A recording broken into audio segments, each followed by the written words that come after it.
tentang kebijakan transisi PAUD SD yang menyenangkan, merupakan kebijakan pemerintah yang dilaksanakan melalui Kementerian Pendidikan Kebudayaan Riset dan Teknologi melalui episode Merdeka Belajar ke-24. Apa sih transisi PAUD SD yang menyenangkan? Jadi transisi PAUD SD yang menyenangkan ini pada hakikatnya adalah proses perpindahan ya peserta didik dari PAUD ke SD dan adanya penyesuaian diri.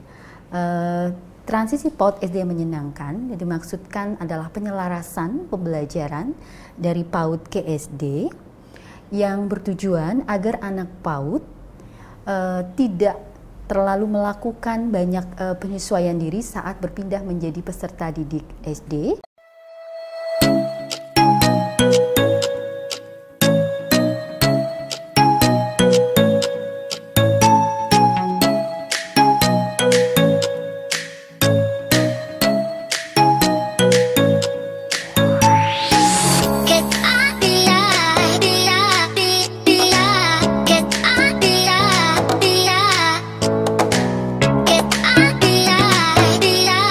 Sahabat pendidikan, senang sekali saya Septi bisa kembali menyapa sahabat pendidikan dalam podcast Ngedo Melundo, memperbaik lebih baik. Sahabat pendidikan, hari ini bisa dikatakan istimewa karena kita kedatangan tamu. Beliau adalah Direktur Pendidikan Anak Usia Dini, Ibu Komalasari. Sebelum saya sapa, saya punya pantun nih Bu.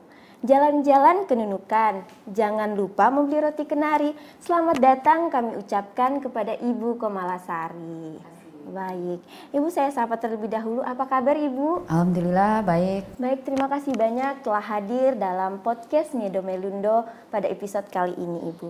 Ibu, hari ini kita akan berbincang terkait episode Merdeka Belajar ke-24 yaitu transisi PAUD SD yang menyenangkan. Berbicara terkait transisi PAUD SD yang menyenangkan, miskonsepsi yang ada di masyarakat bahwa anak PAUD ketika masuk SD harus pintar calistung begitu Ibu. Bahkan orang tua ada yang meleskan anaknya agar bisa masuk SD. Nah, Ibu mungkin bisa memaparkan terkait apa sih transisi PAUD SD yang menyenangkan ini? Ya, baik. Assalamualaikum warahmatullahi wabarakatuh.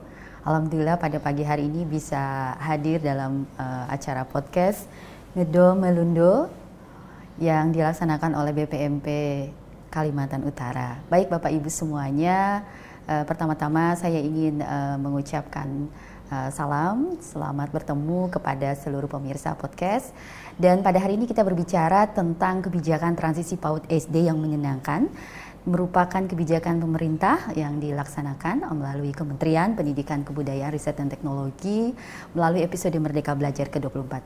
Apa sih transisi PAUD SD yang menyenangkan? Jadi transisi PAUD SD yang menyenangkan ini pada hakikatnya adalah proses perpindahan ya peserta didik dari PAUD ke SD dan adanya penyesuaian diri. Transisi PAUD SD yang menyenangkan yang dimaksudkan adalah penyelarasan pembelajaran dari PAUD ke SD yang bertujuan agar anak PAUD tidak terlalu melakukan banyak penyesuaian diri saat berpindah menjadi peserta didik SD, dan selain itu juga untuk memastikan agar anak SD yang tidak mengikuti PAUD dapat terpenuhi haknya untuk mendapatkan pembinaan kemampuan fondasi. Baik, berbicara terkait transisi PAUD SD yang menyenangkan, kata yang menyenangkan ini Bu, hal apa sebenarnya yang ditekankan sampai transisi PAUD SD yang menyenangkan gitu? Ya, jadi kata menyenangkan ini merujuk pada bagaimana agar kita bisa memenuhi hak anak untuk mendapatkan kemampuan fondasi.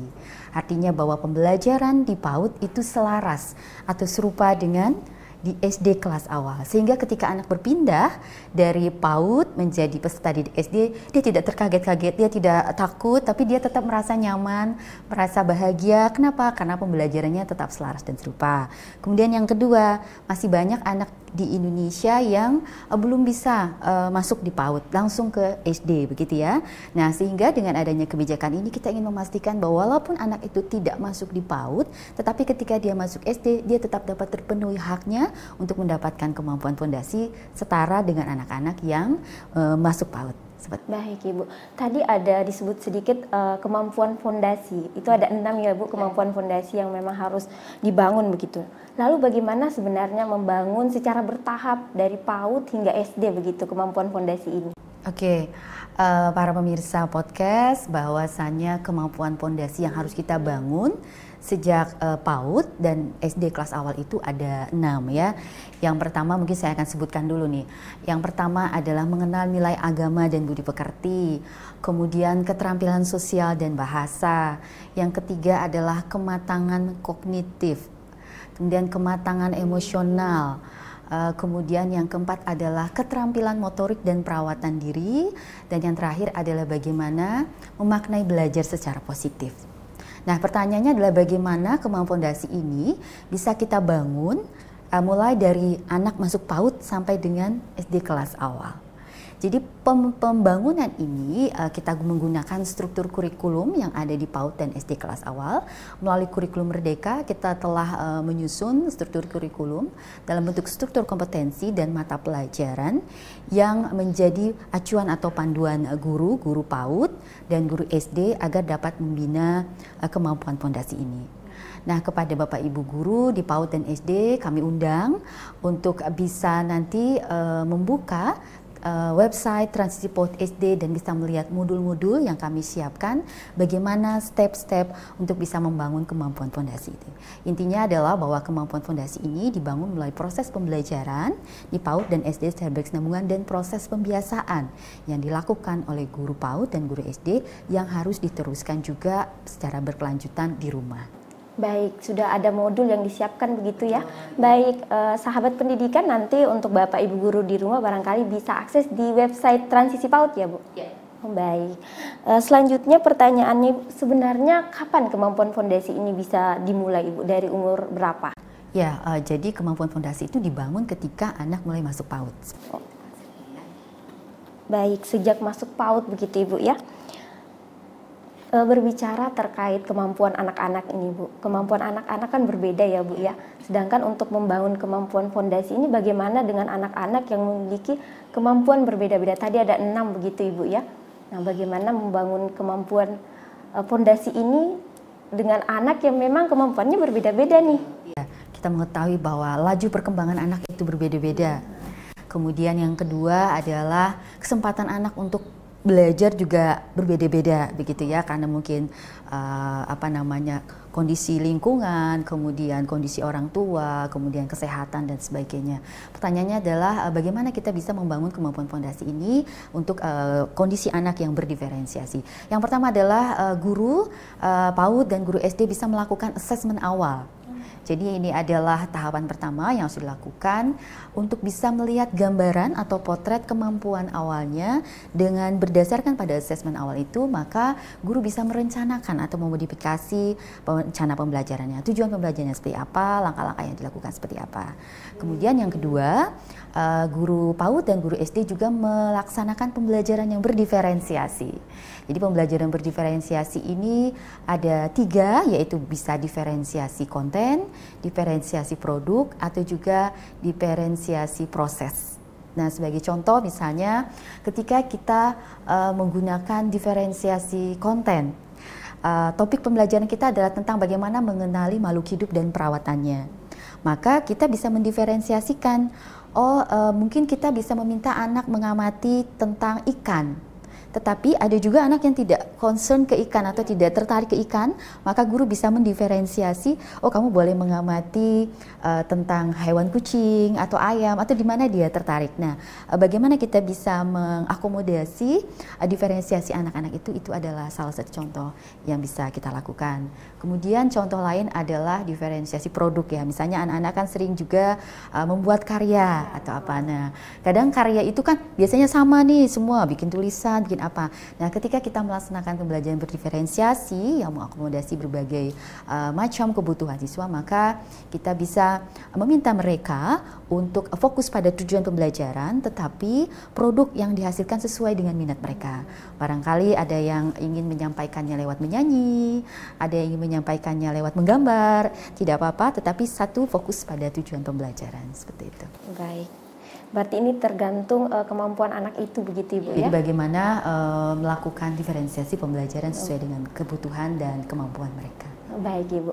Lalu Ibu, mengapa fase fondasi ini atau kemampuan fondasi ini perlu ditanamkan bagi anak usia PAUD? Ya, tentunya hal ini harus menjadi concern kita semua, tidak hanya oleh guru di satuan pendidikan, tetapi juga untuk orang tua dan masyarakat. Pemirsa podcast yang saya banggakan, kemampuan fondasi itu kemampuan dasar. Ibarat membangun rumah, kalau fondasinya tidak kuat, maka tentu rumahnya akan cepat rusak, tidak stabil seperti itu. Maka kemampuan fondasi ini perlu kita bangun dengan holistik dan bertahap. Karena ketika kemampuan fondasi ini tidak terpenuhi dengan baik di masa PAUD dan SD kelas awal, maka anak itu akan mengalami kesulitan dalam beradaptasi di pendidikan selanjutnya. Kemudian dia juga merasa bahwa belajar itu tidak menyenangkan karena barangkali dalam prosesnya itu dipaksa atau di drilling dan sebagainya.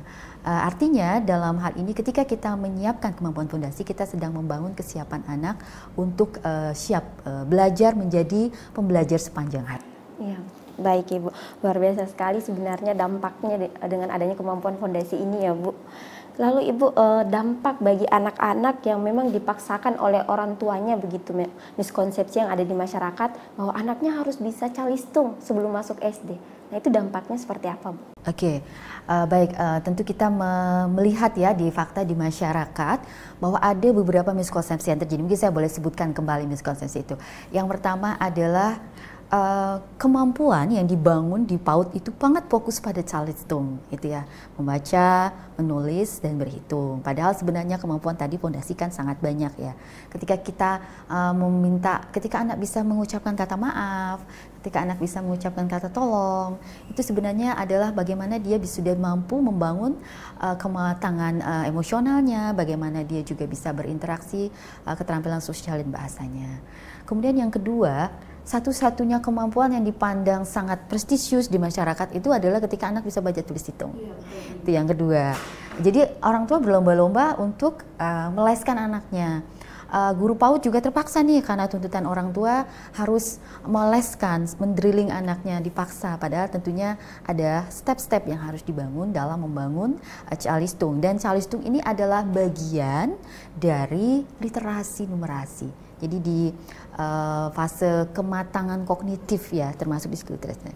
Kemudian yang ketiga yang masih sering juga terjadi di masyarakat, ada sekolah-sekolah di sekolah dasar jenjang SD ataupun MI yang masih menerapkan tes calistung sebagai syarat untuk masuk. Nah, kondisi inilah yang harus kita perbaiki bersama, begitu ya. Kenapa? Karena yang pertama, ketika anak dipaksa, namanya pemaksaan tentu tidak menyenangkan. Jadi anak merasa bahwa belajar itu tidak menyenangkan. Jadi dia tidak punya persepsi positif terhadap belajar. Dia menganggap bahwa saya tidak pintar karena saya tidak bisa calistung. Nah, kondisi-kondisi ini tentu sangat mempengaruhi psikologi dan perkembangan anak ya. Kemudian yang kedua, ketika kita mendrilling anak tanpa konteks atau near konteks, maka anak itu bisa membaca tetapi tidak memahami arti kata. Jadi itu sangat sering terjadi. Kemudian dia juga bisa melakukan penjumlahan hanya ketika dia mengurutkan bilangan, tapi dia tidak paham tentang konsep numerasi sendiri, bahwa ketika kita menjumlahkan 5 tambah 3 sebenarnya adalah 5 objek ditambah dengan 3 objek. Nah, dan yang terpenting ketika dipaksa itu berarti dia tidak bisa mendapatkan haknya untuk memenuhi kebutuhan fase pondasinya secara holistik dan bertahap. Itu poinnya. Baik. Jadi miskonsepsi juga sebenarnya yang ada di masyarakat Ibu, bahwa anak-anak dikatakan berliterasi ketika mampu membaca dan bernumerasi ketika mampu berhitung. Padahal sebenarnya kemampuan literasi itu juga termasuk bagaimana dia bisa bertutur. Betul. Bagaimana dia menyimak, kemudian dia menceritakan kembali dengan bahasanya sendiri. Bagaimana dia bisa berkomunikasi, begitu. Bagaimana dia bisa berinteraksi dengan teman-temannya, begitu juga. Itu adalah salah satu kemampuan. Literasi juga harus dibangun. Betul. Jadi literasi bukan hanya membaca, itu hanya miskonsepsi di masyarakat begitu. Lebih luas daripada lebih itu. Luas daripada itu. Betul, membaca, menulis, berhitung membaca, menulis itu adalah bagian dari literasi, tapi masih banyak kemampuan literasi lain yang harus dibangun. Iya benar, baik Ibu. Ibu, kami juga ingin bertanya dari Direktorat PAUD sendiri, bagaimana penanganan miskonsepsi yang ada di masyarakat saat ini? Apakah melibatkan guru-guru atau menghadirkan orang tua misalnya? Oke, dalam mempersiapkan dan melaksanakan kebijakan Transipot SD ini, Kementerian Pendidikan dan Kementerian Pendidikan, Kebudayaan Riset dan Teknologi melalui Direktorat Jenderal Pordasmen kan telah meluncurkan kebijakan Transipot SD di episode Merdeka Belajar. Dan untuk memastikan kebijakan ini bisa kita laksanakan dan diterima di masyarakat, kita telah menyiapkan perangkat advokasi, yaitu surat edaran yang disampaikan kepada Dinas Pendidikan di 514 kabupaten kota, di mana di surat edaran itu kita telah menyampaikan beberapa informasi terkait kebijakan ini, termasuk ajakan untuk bersama-sama kita melakukan gerakan Transipot SD serta menginformasikan berbagai alat bantu pembelajaran dan alat bantu yang bisa digunakan oleh masyarakat untuk advokasi. Kita sudah menyiapkan buklet nanti bisa diakses di website Transisi PAUD SD Kemdikbudristek. Kemudian yang terpenting juga kita menyiapkan alat bantu pembelajaran. Alat bantu pembelajaran ini berupa video, kemudian juga modul-modul yang dapat digunakan oleh guru PAUD dan guru SD untuk belajar bersama agar pembelajaran di PAUD dan SD itu dapat selaras dan menyenangkan tentunya, sehingga transisi ini dapat berjalan dengan mulus. Tentunya kita juga menggunakan platform Merdeka Mengajar agar alat-alat bantu ini juga dapat diakses. Dan yang terpenting adalah bagaimana nanti guru bisa bersama-sama belajar di komunitas belajar. Kemudian kita juga mendorong agar kabupaten kota mengaktifkan dan membentuk forum komunikasi PAUD SD. Nah, ini sudah ada 514 kabupaten kota. Nah, di Kalimantan Utara sendiri sudah ada 3 kabupaten kota yang sudah memiliki forum komunikasi PAUD SD, termasuk di Kabupaten Bulungan. Tentunya sudah terbentuk. Nah, kita harus mengaktifkan aktivitas apa yang sudah dilakukan agar bisa mendukung dan memastikan gerakan Transipot SD ini berjalan dengan baik. Kita juga menjalin kemitraan dengan mitra-mitra, termasuk meminta dukungan dari Pokja Bunda PAUD.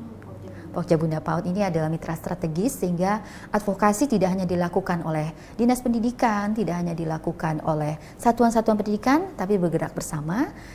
Yang pasti juga kita perlu memberikan perhatian serius kepada orang tua. Mungkin beberapa langkah tadi menjadi bagian penting sebagai upaya kita untuk bisa memastikan kebijakan ini bisa terdeliver ke masyarakat. Baik, berarti untuk di PAUD sendiri Bu, pembelajarannya tidak hanya sekedar buku tok, tetapi bagaimana alat pembelajarannya tadi dari Direktorat PAUD sendiri mengutarakan ada video, berarti pembelajaran multimoda ya Bu ya? Ya, jadi intinya adalah pembelajaran di PAUD dan SD kelas awal itu dilaksanakan dalam rangka membangun kemampuan fondasi, dilaksanakan secara bertahap dan menyenangkan. Nah, agar guru-guru di PAUD dan SD ini bisa melaksanakan pembelajaran tersebut, kita menyiapkan alat bantu pembelajaran berupa video inspirasi, praktik-praktik baik yang sudah dilakukan, kemudian juga modul. Nah, modul-modul ini akan menggiring bagaimana guru-guru PAUD dan SD bisa merencanakan pembelajarannya seperti apa, bisa melaksanakan asesmennya seperti apa, dan bagaimana melaporkan hasil belajar siswa yang melaksanakan transisi PAUD SD ini. Seperti itu. Oh, baik, luar biasa sekali penyampaiannya. Lalu Ibu, terkait miskonsepsi lagi nih yang ada di masyarakat, bahwa banyak orang tua yang berpendapat bahwa anak saya harus berliterasi nih sejak dini. Nah, literasi sejak dini itu sebaiknya seperti apa sih Bu? Banyak orang tua yang memaksakan anaknya untuk bisa membaca tadi sejak memang usia PAUD. Ya, jadi perlu kita pahami bersama bahwa kemampuan atau kemampuan fondasi tadi kan dibangun secara bertahap. Nah, jadi konsep itulah yang harus bisa dipahami oleh orang tua, oleh guru, oleh masyarakat juga, dan itu kita lakukan melalui advokasi ya, advokasi sosialisasi kepada orang tua, kepada guru-guru. Nah, jadi konsepnya adalah bahwa ada praliterasi ya, jadi literasi yang harus dibangun itu untuk PAUD itu dia pertama bisa bertutur. Kemudian adalah pengetahuan tentang latar. Jadi bagaimana dia memahami lingkungan, kemudian kosakatanya atau tabungan katanya. Nah, baru nanti kita akan bergerak secara bertahap lagi di SD-nya begitu ya. Nah, bagaimana kita membangun itu? Salah satunya adalah melatih kemampuan anak menyimak. Nah, itu bisa dilakukan oleh guru PAUD dengan membacakan cerita. Nah, melalui membacakan cerita dia akan mengenal nih kosakata baru, dia juga bisa menyampaikan gagasannya. Nah, jadi secara lebih komprehensif bisa nanti diakses modul 4, bagaimana membangun kemampuan literasi numerasi secara bertahap di PAUD dan SD kelas awal. Nah, itu kita sudah siapkan juga bahan-bahan belajar yang bisa digunakan tidak hanya oleh guru tapi juga bisa dibaca oleh orang tua. Oh, baik, ini di website Transisi PAUD Betul, lagi di ya, website Bu? Transisi PAUD SD di modul 4 yang juga terkoneksi dengan platform Merdeka Mengajar. Baik, sahabat pendidikan, ternyata sudah banyak begitu yang tersedia di website Transisi PAUD, Direktorat PAUD ya Ibu. Baik Ibu, selanjutnya pertanyaannya terkait sekolah nih yang masih menerapkan tes masuk ke SD. Nah, apakah ada konsekuensi bagi mereka atau bagi sekolah, satuan pendidikan yang masih menerapkan hal itu? Ya, jadi ini pertanyaan yang sangat menarik dan cukup sensitif ya, bahwasannya bagaimana sih kebijakan dari kita terkait ini, karena ini juga melibatkan satuan-satuan pendidikan yang berada di Dinas Pendidikan Kabupaten Kota. Dan sampai saat ini kita masih memberikan sanksi sosial saja. Kita masih dalam tahap memberikan advokasi dan sosialisasi dalam rangka masih memberikan kepercayaan bahwa satuan pendidikan ini mau berubah. Kita masih fokus pada bagaimana mengadvokasi, mensosialisasikan dengan gerakan secara masif di masyarakat. Tapi tentu saja kebijakan ini akan terus kita evaluasi sambil melihat bagaimana perkembangan target perubahan yang sudah tercapai di masyarakat. Tapi kita juga membuka kesempatan kepada pemerintah daerah yang membawahi PAUD dan SD untuk bisa membuat kebijakan terkait dengan hal ini. Jadi dipersilakan membuat kebijakan yang tepat sesuai dengan konteks di kabupaten kota masing-masing. Baik, luar biasa sekali apa yang disampaikan oleh Ibu ini. Ternyata memang untuk saat ini diberikan kelonggaran terlebih dahulu Ibu ya. Ya, kita bertahap. Ya, bertahap. Advokasi. Baik, Ibu, ini pertanyaan terakhir, pesan dan saran begitu yang dapat diberikan oleh Ibu untuk satuan pendidikan terutama di wilayah Kalimantan Utara yang kita tahu sama-sama Ibu kebanyakan berada di remote area atau wilayah 3T. Mungkin Ibu bisa memberikan pesan. Yang pertama saya menghimbau kepada seluruh nih ya, guru PAUD dan guru SD, satuan PAUD dan satuan SD untuk belajar bersama di komunitas belajarnya. Mari manfaatkan alat bantu belajar yang sudah disiapkan. Barangkali di titik remote ini tidak bisa akses, tapi bisa kita bergeser ke tempat lain, di situ kita belajar bersama. Jadi luangkan waktu untuk belajar bersama, itu yang pertama. Kemudian mari kita, yang kedua adalah mengadvokasi orang tua agar mereka juga memahami. Bagikan buklet yang ada di website tadi, ya itu kan bisa kita download nih. Kemudian kita share di grup WA begitu agar bisa mendapatkan informasi. Jadi buklet itu sudah kita rancang sesederhana mungkin, semenarik mungkin agar informasi yang didapatkan juga bisa lebih mudah dan dipahami masyarakat. Kemudian yang ketiga, kita bekerja sama dengan Pokja Bunda PAUD ya, dan mitra-mitra yang ada di sini, dan tentunya kita punya BPMP, Balai Penjaminan Mutu Pendidikan Kalimantan Utara, yang juga punya PIC sendiri untuk mengawal ini. Dan yang terpenting juga sebagai pesan terakhir saya dalam podcast pada pagi hari ini, mari kita jaga hak anak dengan bersama-sama melaksanakan gerakan Transisi PAUD SD agar anak bisa menjadi pembelajar sepanjang hayat dan dia dapat melewati masa transisi ini secara mulus dan menyenangkan. Baik Ibu, terima kasih atas pesan yang diberikan. Jadi keterbatasan sebenarnya bukan jadi penghalang begitu Ibu ya, tetapi banyak cara, misalnya bukletnya bisa dicetak lalu dipelajari. Baik Ibu, kami ucapkan terima kasih atas kesempatannya telah hadir dalam podcast kami, podcastnya Domelundo. Semoga apa yang Ibu utarakan dalam podcast kali ini dapat mengubah begitu miskonsepsi yang ada di masyarakat. Ibu, ini tadi kan saya awali dengan pantun, ini saya akhiri dengan pantun lagi, Ibu. Mancing ikan di tepi kayan, jangan lupa ajak si Fajar. Mari bersama kita semarakan program Merdeka Belajar. Demikian podcast Ngedo Melundo pada pagi hari ini. Terima kasih dan sampai jumpa. Sampai jumpa. Terima kasih.